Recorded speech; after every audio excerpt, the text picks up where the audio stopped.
What's up guys, it's Juan at ngayon samahan nyo kami ng mga pinsan ko pupunta ng Green Hills. So kauuwi lang nila guys galing sa ibang bansa.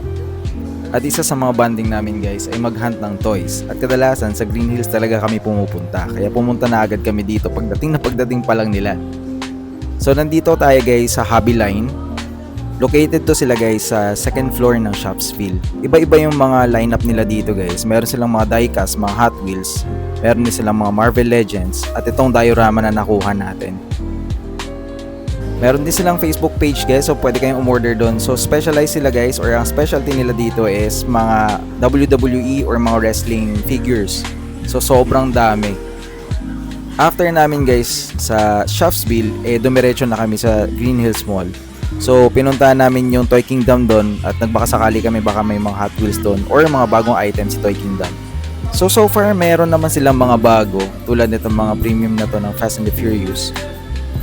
At meron ding ilang bago guys sa mga Funko Pop tulad nitong si Toothless galing sa movie. At ang unang nakascore sa amin guys ay si Kurt. Siya kasi guys ang kolektor ng Marvel figures sa aming magpipinsan.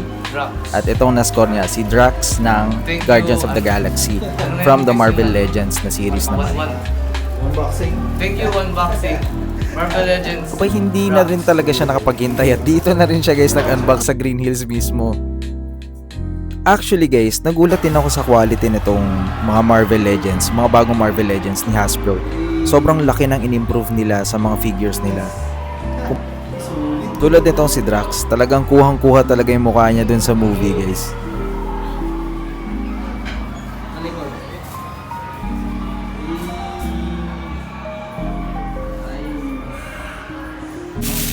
At si Itash natatahimik-tahimik lang nakascore na rin pala ng Funko. Pero ito guys is para sa bunso naming magpipinsan na si Adi, yung bagong EV ng Pokemon. At syempre, papahuli ba naman siya? Umiscore din to guys ng isang pack ng One Piece OP11. O siya, yan lang muna guys sa ngayon. Happy hunting and God bless.